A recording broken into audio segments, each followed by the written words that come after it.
Hello students. In our previous session, we were talking about the different parts of flower. I have told you there are 4 whorls of a flower, and these 4 whorls are named as calyx, corolla, androecium and gynoecium. Out of these 4, we have studied 2 which are called as the accessory whorls of the flower, which are those calyx and corolla. Right, so we have studied in detail in the previous session about the calyx and corolla. You know that calyx is the outermost whorl, and the appendages of the calyx is what they are called as what? They are sepals, and appendages of the petals, appendages of the corolla are called as petals. Right, so we have looked into the structure, their function, right, their importance in the flower, all these aspects. Now let us study about the other 2 whorls of the flower, which are called as the essential whorls. Right, so in the previous session I have already told you why the androecium and gynoecium are called as essential whorls of the flower, because flower, though entire flower is the reproductive part of the plant body, but actual reproduction ಅಲ್ಲಿ part ತಗೊಳ್ತಿರೋದು ಯಾವುದು, involve ಆಗ್ತಿರೋದು ಯಾವುದು ಅಂತ ಹೇಳಿದ್ರೆ ಆಂಡ್ರೋಶಿಯಂ ಮತ್ತು ಗೈನೋಶಿಯಂ ಮಾತ್ರ. So directly involvement ಇರೋದು ಯಾವ್ದ್ರದ್ದು, ಆಂಡ್ರೋಶಿಯಂ ಮತ್ತು gynoecium, in which the sexual reproduction. But petals and sepals they help for the process of sexual reproduction in other ways by giving protection or by attracting the pollinators. Right, so now let us study about the essential whorls. First let us consider androecium. Right, so you know androecium means it is the third whorl from outside. Right, so can you imagine the whorls, the diagram which you had drawn on the first day of the flower topic? So there are 4 whorls. Outermost is calyx, next one is corolla, other next yaudide, that is what is called as the androecium. And this androecium, it is represented by, or it is composed of the appendages of the androecium. They are called as stamens. Okay, so stamens are the appendages of androecium. That means androecium, the whorl androecium will be made up of what? The stamens. ಹಾಗಾದ್ರೆ ಸ್ಟೇಮೆನ್ಸ್ ಅಂದ್ರೆ ಏನು? You might have already learnt in your lower classes. See, a stamen means it is a structure which is consisting of 2 different parts like this. So one part where the stalk like structure is there. So this stalk like structure, it is called as filament, and so this structure, this will be called as the anther. This is called as what? Anther. See, a typical anther of the angiosperms, when you take the cross section, ಇದನ್ನ ನೀವು ಅಡ್ಡವಾಗಿ cut ಮಾಡಿದ್ರೆ, right, so when you cut it horizontally, it looks like this. When it is, see, I'm going to draw the rough sketch of the section of the horizontal section or cross section of an anther. It looks like this. So ಒಂದು anther ನ ನೀವು ಅಡ್ಡವಾಗಿ cut ಮಾಡಿದಾಗ it looks somewhat like this. And see, ಇಲ್ಲಿ ನಮಗೆ 2D picture ಕಾಣಿಸ್ತಾ ಇರೋದು ಅಲ್ವಾ, but actually when you look at like this, so it looks somewhat like this. See, so I am trying to draw the 3D picture of the anther now.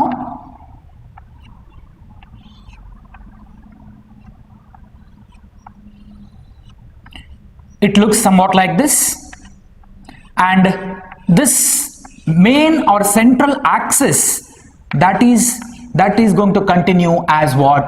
That will be continuing as the filament. That is the stalk. Remember, stalk of the leaf was called as what? Petiole. Stalk of the flower was called as what? Pedicel. Now we are talking about the stalk of the stamen. Right, so this entire structure is called as stamen, and many such stamens, from flower to flower, from one species to another species of plant, the number of stamens present in a flower will be different. ಕೆಲವು ನೀವು flowers ಅನ್ನ random ಆಗಿ check ಮಾಡ್ತಾ ಹೋಗ್ಬೋದು. ಕೆಲವು flowers ಅಲ್ಲಿ 4 ಇರ್ಬೋದು, ಕೆಲವು ಫ್ಲವರ್ಸ್ ಅಲ್ಲಿ 5 ಸ್ಟೇಮನ್ಸ್ ಇರ್ಬೋದು, ಕೆಲವು ಫ್ಲವರ್ಸ್ ಅಲ್ಲಿ 6 ಇರ್ಬೋದು, ಕೆಲವು ಫ್ಲವರ್ಸ್ ಅಲ್ಲಿ ಮೋರ್ ದನ್ 10 ಇರ್ಬೋದು, ರೈಟ್? ಕೆಲವು ಫ್ಲವರ್ಸ್ ಅಲ್ಲಿ 2 ಅಥವಾ 3 ಇರ್ಬೋದು, like that.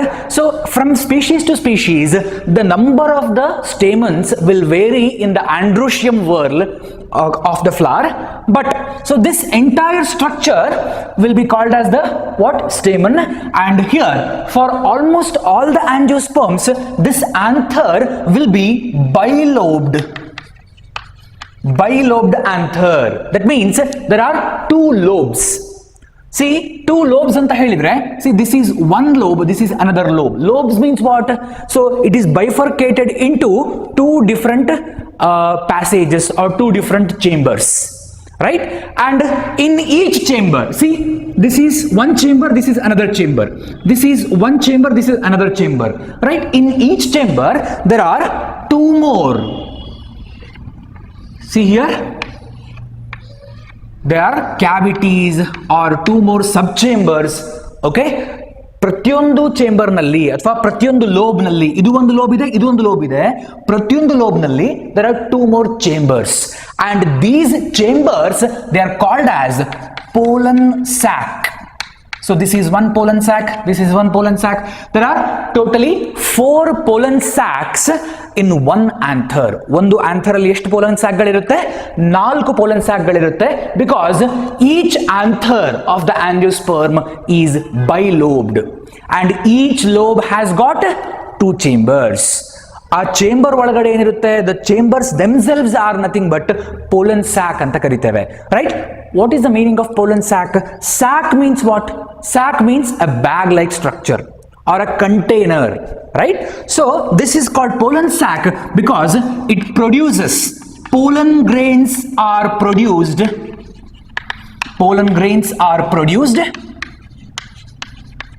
at maturity of the anther. Once when the anther is completely mature, once when the flower is completely mature, then you will be able to see the small pollen grains. Have you noticed the pollen grains anytime? You go to any flower, visit any flower and observe, there will be some yellow colored or pink colored or white colored dust like structure which is deposited on different parts of the flower, right? So that is nothing but the pollen grains, and those pollen grains are actually the male gametophytes. The male gamete ಅಥವಾ male sex cell ಅಂತ ಏನು ಕರಿತೇವೆ, that will be present within the pollen grain, and those pollen grains are being produced within these sac like structures, and those sacs they are called as pollen sacs. And how many pollen sacs are there? There are 4 pollen sacs in each anther, because each typical angiosperm anther will be consisting of 2 lobes, that is bilobed. ಪ್ರತಿಯೊಂದು lobe ನಲ್ಲಿ there are 2 chambers, and those chambers themselves are called as pollen sacs. But sometimes in a very few cases where we are going to see some flowers where we are going to see the production of the stamens, stamen production ಆಗಿರುತ್ತೆ, but still these stamens won't be able to produce the pollen grains. We also see such cases even in the animals also, even in the case of human beings also. See, a man or a woman won't be able to give birth to a young child. That means such people, they are called as sterile people. That means they are not active reproductively, right? They are not fertile. They will not be able to produce the gametes, or one or the other defect may be there. But here what happens, in case if the anther is not going to produce the pollen grain, such sterile stamen or sterile anther will be called as steminode. See, sterile stamen will be called as steminode. See, this can be a very important 1-mark question, and this may also be important for your CET and NEET. What is steminoid? Steminoid means it is a sterile stamen. Okay, so you know already what is a stamen, you know how the structure of the stamen will be, you know why the chambers inside the stamen are called as pollen sacs, right? The pollen grains are produced, but in some cases the pollen grains are not produced even if there is a stamen. In such case that is called as sterile stamen, or it is commonly called as steminoid. Okay, steminoid. Note this point. Okay, and based on attachment of many stamens, as I told you, the number of the stamens in a flower will vary from one species to another species. You go and visit a hibiscus plant, you go and visit a mango plant, you go and visit some other plant, maybe the banyan tree. So in each species the number of the stamens in a flower will be different from each other, right? And it is also different with respect to the attachment of the stamens with each other. ಒಂದಕ್ಕೊಂದು ಸ್ಟೇಮನ್ಗಳು ಯಾವ ರೀತಿ attach ಆಗಿದೆ ಅನ್ನೋದು ಮತ್ತೊಂದು ಅಂತ ಹೇಳಿದ್ರೆ the attachment of the stamen with respect to the other whorls of the flower. That means whether they are attached to the petals or they are attached to the sepals. Okay, so that also will be important. See, one more thing we need to understand here before we go for the attachment, the study of attachment of the stamen. Sometimes the calyx and corolla we have already learnt in the previous session, right? In some cases the calyx and corolla you cannot bifurcate, both of them are being fused. Or sometimes it is also told, it is also quoted in some books that one of the two whorls is absent. Best example for this, have you seen the onion flowers or even lily flowers? The most attractive gardening flowers, lilies anta kelirtiri alva. In all those lily flowers you will not see the separation of the calyx and corolla, because there is a fusion of calyx and corolla, and that fused part which is resultant of the fusion of calyx and corolla, it is called as perianth. It is called as perianth. Okay, and see, you already know the appendages of the calyx are called as what? Sepals. Appendages of corolla are called as what? Petals. And similarly, appendages of the fused part called perianth, they are called as tepals. Don't get confused. Petals alla, tepals. Petals are appendages of the corolla, right? Sepals are the appendages of calyx. Appendages of the perianth are called as tepals. Okay, why I'm telling you this is because attachment of the stamen with respect to the other whorls of the flower will require this knowledge. See, now sometimes you might have seen some flowers where the attachment will be such that all the whorls of the flower are arising from the base, that is from the receptacle. Okay, idu petals ankoli, and here the sepals are there, right? And androecium also is arising from the same point, that is the receptacle, and even the gynoecium is also arising from the same point. So this is a normal flower where all the whorls are being raised from one common point, that is what is called as receptacle. So this is common flower that we usually see.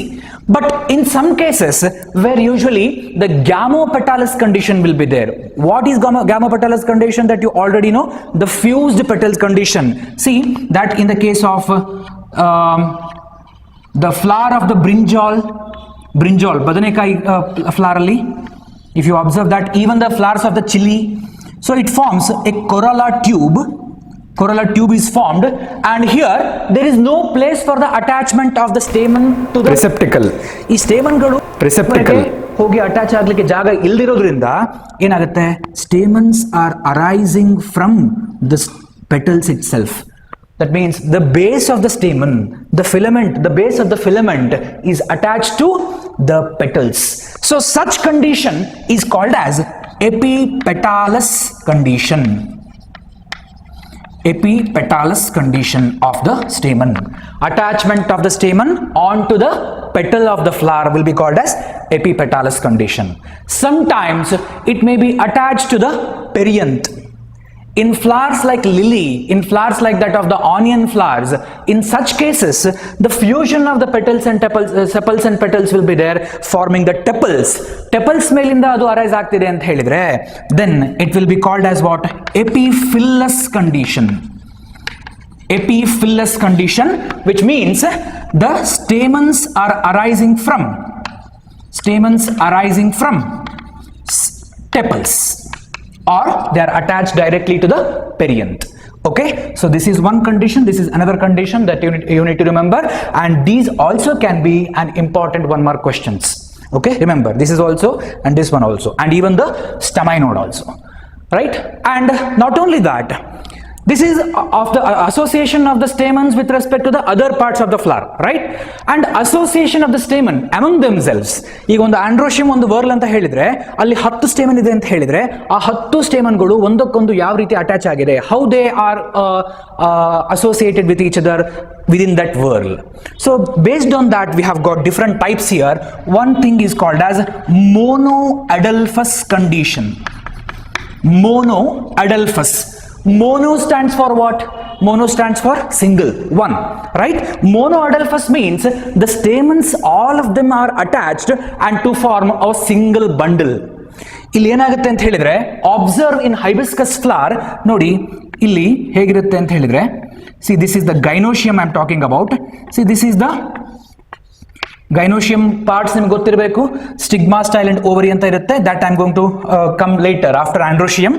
And here on this all the filament ಗೊತ್ತಿದೆಯಲ್ಲ, ಎಲ್ಲ ಫಿಲಮೆಂಟ್ಗಳು join ಆಗಿ and only the anthers are projecting out. Anthers ಮಾತ್ರ ಹೊರಗಡೆ ಬಂದಿರುತ್ತೆ. So here many stamens are there and all of them are fused to form only one bundle. So the condition is called as monoadelphous condition. Example yaad kodtiri? That is a China rose. China rose is nothing but hibiscus. Hibiscus is scientific name, China rose is common name, right? Whenever you write scientific name, don't forget to underline it. Then diadelphous condition, another condition where we are going to see diadelphous means, di stands for what here? Stamens. Many stamens are attached with each other and they form two bundles. How? In the case of pea flower, pea gottalla, pea batane anta karitevi, right? So illi here this is one stamen and there will be 9 other stamens, they are forming one bundle.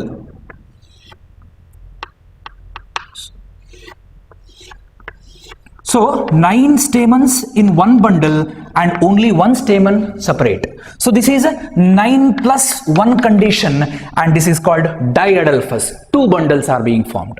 Okay, monoadelphous, diadelphous, need to remember the example. And there is one more, that is what is called as polyadelphous. I am going to write it here. Polyadelphous condition. Polyadelphous means what? Poly means many. Okay, here one single bundle, here 2 bundles, here many bundles are being formed. And the best example for this is citrus. Citrus andre yaudu? Nimbu. Nimbe hannu alva? So in that case what happens? See, this is receptacle. This is receptacle. On the perianth only there are many stamens arising in bundles like this. This is one, this is one, this is one. Okay, see there are many bundles of the stamens are arising and this is what is called as polyadelphous condition.